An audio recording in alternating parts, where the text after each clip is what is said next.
Welcome to Birds of Prey Sports Talk, where we weekly cover Ravens and Orioles news. We're your hosts, TJ and Jared. And in this video, we're going to be recapping the Ravens versus Cardinals game. And we got cool Jared over here. He got his sunglasses on, feeling himself. Take these off. I look ridiculous with these things on. But you know, yeah, this game definitely was, just to put some opening thoughts out there, this game definitely was closer than what we would have expected and wanted. I honestly, and even Lamar said this. I honestly feel like, we should have blown him out this game. This game should not have been close, especially because the Cardinals team is the most untalented team, the least talented team in the NFL. They have a bunch of just five strings. I'm sorry, that might be a little bit too harsh, but the game shouldn't have been close, in my opinion. We had plenty of opportunities to separate by 2 or 3 scores, and we didn't take it, and that's disappointing. And you know, it kind of is frustrating. One week you'll see the Ravens look on point, all cylinders, just looking all sides of the ball just playing phenomenal. And then the next week they're playing down to their opponent instead of playing at a high level. And they'll still win, and we're spoiled as Ravens fans, but we expect a lot more, especially if we're gonna compete against the top teams. But to get into the stats here, Lamar went 18 for 27, 157 passing yards, 1 passing touchdown. Gus Edwards had a great game, probably the player of the game. 19 rushes, 80 yards, 4.2 yards per carry, 3 touchdowns. He finally eclipsed that the 14 to 15 carries for 62 yards a game. They finally gave him the load. Yeah. Bateman also had a rush for 18 yards. Lamar had 5 rushes for 17 yards, and Justice Hill had 4 rushes for 15 yards. To the receiving, Mark Andrews had 4 receptions for 40 yards and 1 touchdown. Justice Hill had 4 receptions for 40 yards. That's crazy. He's tied for the leading for the leader in receptions. I'm back to cool, Jared. Rashard Bateman had 2 receptions for 34 yards. Zay Flowers had 5 receptions for 19 yards, and Gus Edwards had 2 receptions for 14 yards, and Isaiah Likely only had 1 catch for 10 yards. So the offense, at times looked very slow, and couldn't get things going, but they did what they needed to do in this game, in order to, scrape by. And Lamar, obviously wasn't a Lions game, but he was still very efficient. He did what he needed to do. He had that amazing touchdown pass to Mark Andrews, where he just extended the play like how he did last week against the Lions. And so, I want to ask you, what is your assessment of the offense in this game? Yeah, I mean, I think we need to, even though we just flamed you did really. I didn't really say nothing. You did too behind the scenes. Don't act like that was not recorded. But anyway, but like I was saying, like we flamed the Cardinals, like you said, fifth stringers, but they probably came up with a pretty good game plan today. They were, playing a lot of. I was watching the video. They were playing like more zone, more guys in coverage, so there was a lot of room to run early on the game. That they just, I mean, the Ravens ran like I think it said like 4 or 5 times in the first half. Yeah. So I guess they were trying to recoup the momentum they had from the Lions game, but the Lions game was a lot of rat catches. There was a lot of broken plays, not broken plays, but just a lot of pass protection. It just felt like Lamar didn't have a lot of time to throw, in some situations. It says like he was sacked 4 times today. So yep. It's just the defense. I mean, the O-line just, they really got beat a lot, in this game, and I mean, I don't really know many Cardinals pass rushers at the moment. So, it's just kind of upsetting, especially since like a lot of the times they were just sending 4 and getting through, and the 4 to 5 ratio, 4 pass rushers to 5 blockers, you'd expect that to be successful, but, it just didn't seem like it was. It felt like, I don't know how much of that is attributed to the footing on the ground. The field was awful in the game. Like the field was terrible, and then like I saw a comment about where it was like, oh, well, I don't see the Cardinals slipping. I'm like, yeah, because they play there 9 times a year or 8 times a year at least. So they probably know the perfect cleat to wear there, and of course they're not going to probably let that information out, because, they want an advantage over their opponents. It clearly isn't work. They're 1-7. But but like I was saying, like I don't know how much of this like trenches game was affected by the terrible conditions on the field. Because I mean, like just think about like some of our like bad games this year, like Colts, Steelers, and then I wouldn't say the Cardinals was a bad game, but it just wasn't as efficient as we would have wanted. I mean, Pittsburgh has a terrible field. First of all, they've always had a terrible field, and Yeah. then the Colts game it was raining. So maybe we need to have a discussion about this team playing on terrible conditions. So, because remember, I mean, this isn't something new. I mean, remember the Eagles and Chiefs were slipping all over the field during the Super Bowl. Yeah. So it's just that's something I really thought about until it started happening. And I'm like, I mean, it's hard to grow grass in a desert. So we know what Arizona is in Phoenix. It's there's a place there I believe called Death Valley for a reason. So that has like the record temperature on the planet. 130 something degrees. So it's going to be hard to really grow natural grass there. And I'm not going to say go ahead and put turf there because turf is just as bad. Yeah. So but anyways, that kind of was a tangent for a minute. But I wanted to really get into the whole OBJ thing, where it was he had the 3 targets, no receptions. And then like you could see he was clearly frustrated on the sidelines, and you know, I wanted to ask you, if you felt like is this something that could really affect us down the line? Because we knew how OBJ was before, or is this just the guy who's passionate and very irritated that he keeps getting held in these touchdown scenarios? I kind of see it both ways. I feel like, OBJ is definitely a guy who expects to be a high caliber wide receiver. He expects Mhm. the ball. He still views himself, he probably still views himself as the wide receiver one on his team. Mhm. I can, kind of see that, frustrated and, leading on to the coaches, why aren't you scheming me? Why don't you try to scheme me open a little bit more, so I won't get held, getting those opportunities to get held, or, Mhm. just try to find better ways to get me open instead of, these fade routes or the routes that they, usually have him on. Like I remember the Lions game, they had him on some slants, some slot Yeah. routes, and he was getting open. And he's getting a lot of Right. yak, so I could see it, becoming a little bit of an issue, but he also is very passionate. That's one Mhm. thing he always has been is very passionate. And Yeah. I just hope for his sake and also the team chemistry's sake that we can start to give him the ball more. Because, recently, ever since 2020, when we brought in Des Bryant, we have not been able to really, incorporate our free agent or trade signing Right. receivers. And they've been frustrated in the offense. So hopefully, I see it as both to answer your question, but hopefully it could be fixed. Right. I just wanted to ask that real quick, just to continue on the trend with the offense, because it just felt like the offense was a little bit kind of stale in a way. Not stale, but like it's such a confusing thing to assess because like you see like if you just box score watch, it's like or not even box score, you just look at the score. Like if you're just a regular fan, like, well, you won 31-24, you did a pretty good job. Like you scored a lot of points, but it's like the defense kind of set up the offense in a good way, which is good. I'm not saying like that's a bad thing, because you want 2-2 to work. And I actually kind of view this kind of differently now that I just said that because like what do we want as a team? You want the defense to set up the offense, or you want the offense to help the defense. Kind of like a 2-2 thing.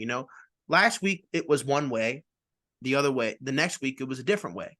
Like because think about it, like the defense stops, like the offense comes out firing on all cylinders, the Mhm. defense shuts the door down, you know, and that's one way to do it. But now this way, it's the defense causes turnovers now that sets you up in good field position, and now the offense scores. So now it's kind of a second type. It's like part B, of a way for the defense to set up the offense, or because like the offense didn't really set up the defense probably well, but the defense set up the offense pretty well, with turnovers, and I guess that we view that more as an issue just because the Ravens aren't like it never seems like they capitalize on turnovers, or whatever. It always seems like it's been that way for a little bit, So maybe we can view it as that. I don't know how you want to view it. You can view it as any way like any way you want, but like the offense is so confusing to assess because like you know just didn't feel like it felt like the early season Ravens where like just stuff wasn't really gelling, but like we got set up well. Yeah. by turnovers or just one big play or whatever. So that's kind of my view on what this offense was versus the Cardinals. Yeah, and I just want to point out, which should be a good segue into, you talk about the defense. We definitely did get bailed out by those two interceptions by Brent Stevens and Geno Smith, I believe. If those two Stone, picks didn't happen, huh? Stone, Geno Oh, Stone. Stone. I'm sorry. I said Geno I Smith. did I did the same thing earlier in the year. Yeah, but Geno Stone, Which is a segue Brandon into the next Stevens. game. But yeah, we definitely got bailed out by those two picks there. If it's scary to think if those two picks didn't happen, it would just be a completely different game. But like I said, good segue into the defense Right. for the stats. And even the Jadeveon Clowney, he missed that one fumble. I mean, Yeah. it could be 38-24, and then, you know, we haven't even really gotten to the fiasco at the end of the game. So Oh yeah. we'll get into that in a minute. But for the defensive stats on the day, Patrick Queen has 11 tackles, 11 of them were solo. He has 1 tackle for loss. Roquan Smith has 11 tackles as well. 8 of them were solo. Kyle Hamilton has 10 tackles. 9 of them were solo. He has a pass deflection and a tackle for loss. Brandon Stevens has 7 tackles and 6 of them were solo. 1 pass deflection, and he also got the interception. That was him, right? Mm-hmm. Okay, so Michael Pierce has 5. Michael Pierce had a day. I'll tell you that he was the player of the day, player of the game for the defense. He had a day. Yeah, Man, he was just. it was messed up. The commentators kept roasting him and calling him I a know, like calling him a freaking salad bar. Not salad bar. It's probably the opposite, a food bar or whatever. Like, I'm like, what the heck, man? Like, yeah, yeah, just call it what it is at this point. It's just yeah. like stop alluding to it. Like, they didn't want to lose their jobs. But Michael Pierce has I would say 5 receptions. They probably Greg Roman probably would have threw him out there as a receiver if he had the chance. But anyway, Michael Pierce has 5 tackles, 4 of them were solo. He has a sack, a pass deflection, a tackle for loss, and a QB hit. Malik Harrison has 4 tackles. Malik Harrison and Geno Stone both have 4 tackles. 3 of them are solo. Geno Stone has a pass deflection and he has an interception. Matabike and Travis Jones each have 3 tackles. Both 3 of them were solo. Matabike has a sack, tackle for loss, and 3 QB hits. Travis Jones also has a tackle for loss. And there's plenty more that like all the way. But anyway, Justin Matabike is earning himself a lot of money. Yeah. Every week, it just seems like he's earning himself a lot of money, and unfortunately, I don't know if he's earned that money for us. Like, it might be getting to the point where it's like we may not be able to afford Patrick Queen or Matabike, and they both might leave. Right. And it's sad. It's really sad. I hope they get a ring. I hope they get a ring. This year with us. If they are going to leave, but Matabike is he's good. Yeah. Hopefully we can see the same development with Travis Jones. I really like Travis Jones. I really liked him coming out of college. I mean, obviously not the ideal college scenario, going to UConn, having a coach as Randy Edsel, as all Maryland fans know, he's terrible.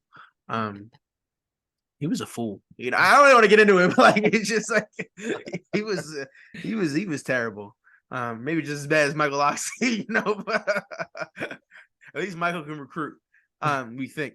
But anyways, going back to the Ravens here, I thought defense played decent.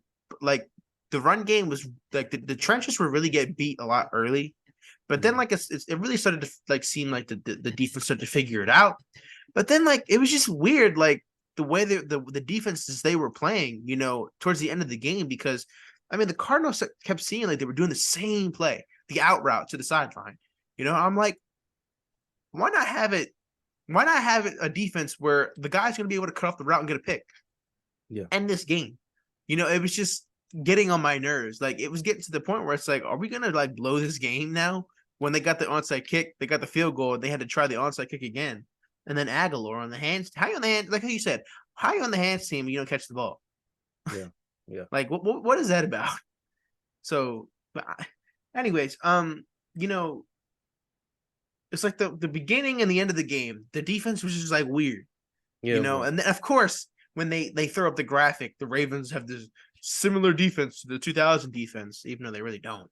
It's like the Ravens started giving up a whole bunch of yards and stuff, and like letting them score, and very much could have been a better for the defense. But I'm really proud that they got the turnovers that were able to be, that turned into points.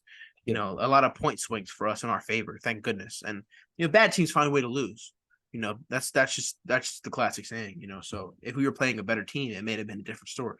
Yeah. So and then we'll see next week. So I mean, give your assessment of the defense, man.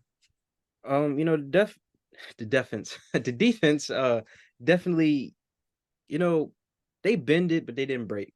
And they're the ones that won us the game. Like I mentioned earlier, they got the two, picks on jobs, Dubs. They got two picks on Dubs and, set us up, in a position to score points. And, they did really well. Like you say, Matabike is just, oh my God, he's just looking better and better every game. You already Mhm. know Roquan was just, he looked like Ray Lewis out there, just physical, hitting. He's fast, man. No, it's just that injury you wouldn't even know he's hurt or Oh yeah, anything. that's right. That did happen, right? I forgot about Yeah. that. You see? Yeah. And defense just look good. They did what they need to do. Every week, Matabike, Mac, defensive coordinator, you know, they look like they're not going to be Ravens next year. Just each game that goes by. So hopefully, we can find out something. Ronnie Stanley, I'm talking to you. Marlo. Hopefully, we can find out something to keep those guys. So yeah. Are you talking about like restructuring or something like Yeah, that? yeah, Like, oh, definitely. Yeah. I thought you were talking about like that. I was confused for a No, second, no, no. Oh but no. no, I was like, you calling them out? Like, I thought Marlon had a pretty good game, but yeah, maybe even Lamar too, I just got my contract. You got to restructure it already? Like, that's how it works. That's always how it works. You get your contract, you kind of have to expect to restructure eventually. Yeah. But overall, I just felt like the Cardinals probably just had a good game plan. I mean, they beat the Cowboys early in the year, and the Cowboys, say what you want about them, they're a pretty good team. So and I don't know if it's that field or whatever, but and they were playing. If I remember correctly, they were playing the Seahawks decently, but the Seahawks pulled away towards the end. Yeah. Let me see if I can find that score. Do you remember the score of that game? Good game. 20-10. So they only beat them by 10 22. points, Yeah. so they didn't like blow them out of the water. So, maybe we're giving them a little bit more crap than they deserve. Maybe they just have like good players in key positions. They just don't have a full team. Mhm.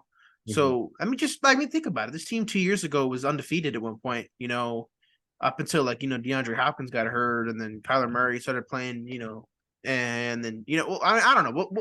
We'll see.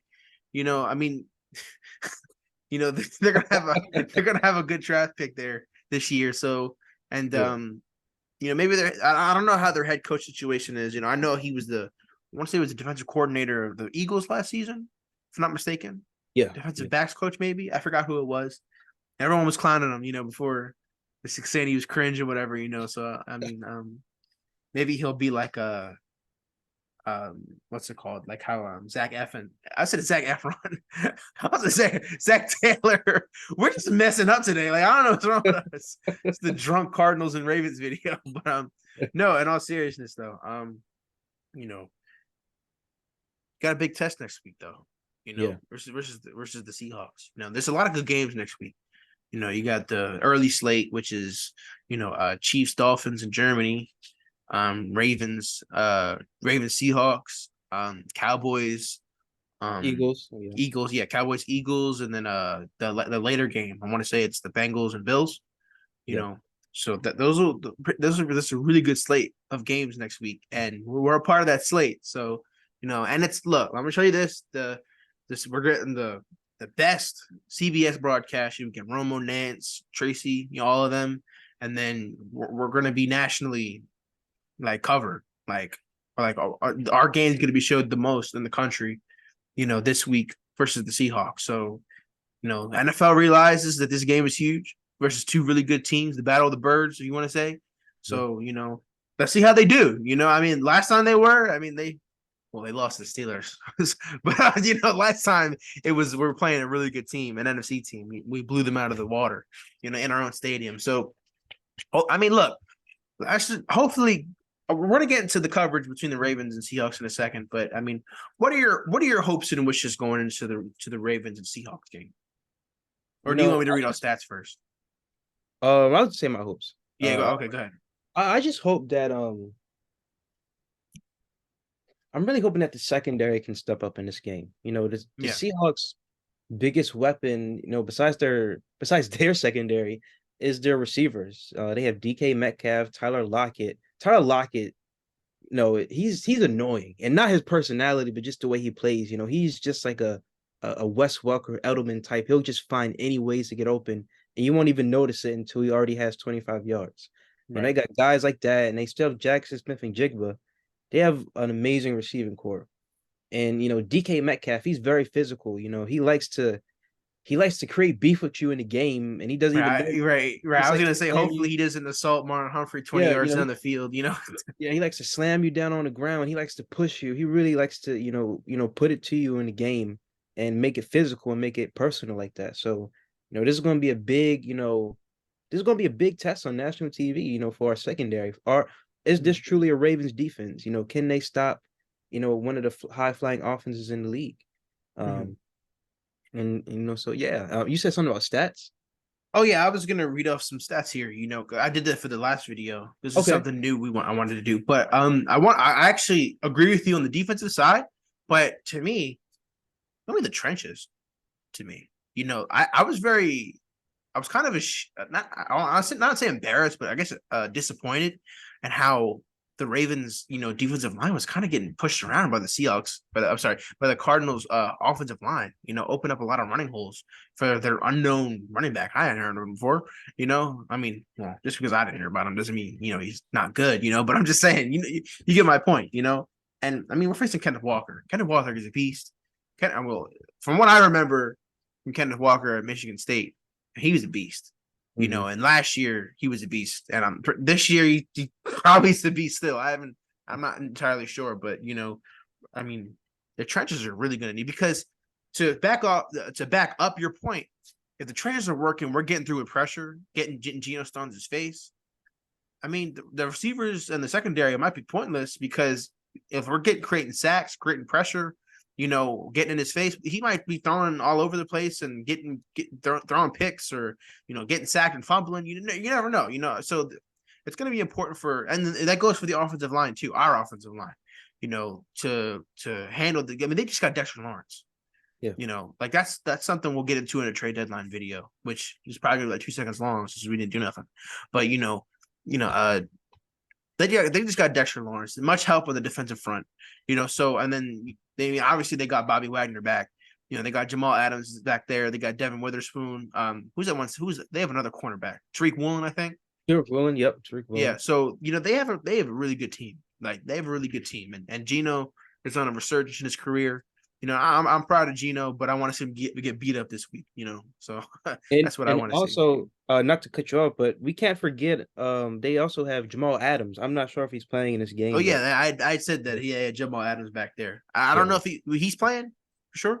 I don't see him on the injury report, so he could be playing. Okay, so yeah, so hopefully well, he doesn't really pick you off. So but He drops anyways, everything. some stats for the Seahawks players. Geno Smith has 1,645 yards, 9 touchdowns, 6 interceptions. He's been sacked 14 times this year. Kenneth Walker has 516 yards on the ground, and he has 6 rushing touchdowns. Their leading receiver is DK Metcalf, 27 receptions, on 404 yards, two touchdowns. Let see. What does this mean here? I think this means big plays. DK Metcalf leads in big plays at the moment. Um, let me revert this. Hold on. Okay, so Tyler Lockett second on their team in reception. He's actually first in their team in receptions. He has 35, but Mhm. only for 370 yards and 3 touchdowns. And I agree with you. He's a pest, so we're really gonna have to watch out for him. Noah Fant, 14 receptions, 226 yards, no touchdowns. JSN, 23 receptions, 209 yards, and 2 touchdowns. Let me see. On the defensive side, what is this guy's name? I forgot his first name. Mafe. What is his name? Oh yeah, boy, my Mafe, yeah. Yeah. So yeah, he leads their team on with 5 sacks. Surprisingly, Witherspoon has 2 sacks. He's up there, the leaders Yeah. or the team leaders. It doesn't have Dexter Lawrence on here yet, I don't think. I don't see. But let's see. As a team, the Seahawks average 24 points a game. They only allow 19.7. They've scored 168 points and have allowed 138. Total first downs 140. They've allowed 145 first downs. Third down efficiency, they're 35% efficient on third down, while their opponents are 45. So get them to third down. It seems like they're not good on third down. So get to the third down, and then send the pressure. And surprisingly, they're better on fourth. They're 42%. So I don't know. Let me see here. They have 750 total rushing yards in the year. They've allowed that's 107 yards per game. And they've allowed 96.9 yards per carry. They're not yards per carry, but yards per game. Jesus, imagine that. Allowed 96 yards per carry. Defensive coordinator will be fired the next day. Like, pack things and get the heck out of here. But anyways, let me see here. Passing yards per game, they average around 227 passing yards per game, and allow 234 passing yards per game. So a team that seems very well balanced. It seems like they run the ball well, pass the ball well. Their defense seems to be pretty good, especially their secondary. They got players generating, pressure. Obviously got 5 sacks. The one guy has 5 sacks, like I said. So, what do you think the keys of the game here are? We haven't done that since the first week. So if you had to, what are TJ's keys to the game? Like I said about this secondary, definitely, keep their receiving core under check, try to match their physicality is what I would say. I say another key is the trenches, like how you said, they like to run the ball a lot with Kenneth Walker. He's a physical runner. They're a very tough team. And I say, don't let them overpower you. Yep. And then I say, the offense just has to attack like how they did in the Lions game. This is another statement game. They just have to attack. They have to assert dominance in their home field. And they just have to start early. Feed Mark, feed OBJ. I remember a couple of videos ago we said it would be OBJ's breakout game. This needs to be OBJ's breakout game. They have a good secondary and they have a young secondary, and OBJ really needs to use his bag. He really needs to get in his bag. He needs to use experience to get open and have a good game. So that's my 3. Yeah, and I agree with all of them. Besides the OBJ one, I'm gonna replace that player with Rashad Bateman. I think this needs to be his breakout game of the year. That at least that's my opinion. We need to feed him the ball a little bit more. Use your first round picks. That's our new segment. TJ's keys to the game. Because we did it week 1, but then we stopped doing it after that. I don't know why. So I figured we'd do it at the end of the video here. And it seems like at the moment the weather's gonna hold up. It's just 66 degrees with sun, partly cloudy. So it doesn't look like it's gonna be overly windy. It's not gonna be cold. It's not gonna be rainy. So perfect conditions for some perfect football. So It's gonna be a beautiful day for football that day. So obviously I really got nothing else to say about this Ravens versus Cardinals. Well, that's actually Ravens versus Seahawks pregame now, but I really got nothing else to say. Basically covered everything we wanted to say against the Cardinals, and we just look forward to another win against the Seahawks. I think I forgot to say the final score, but the final score of the Cardinals game was 31-24. We won. And to continue what I was saying, we look to improve to 7-2 against the Seahawks, and just keep this trend we got going on. Just keep trying to figure ourselves out while winning. That will conclude this video. Got a good win against the Cardinals in Arizona. Did what we need to do. Proved to 6-2.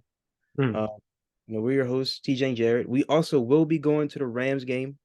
That is confirmed. Yeah. We'll be going to the Rams. Expect some TikTok content, right? Yeah. And I know Jared's gonna laugh at this, but we also are confirmed to go see the Marvels. So there's some content coming for you guys on our Casual Cinema page, our other YouTube account. You should definitely check out. We have 2 videos marinating there. We don't. We got content coming. We're grinding, and we're gonna feed you guys. Just like how we should feed Mark and OBJ. But we're birds of prey. TJ and Jared, and we're out. Wow.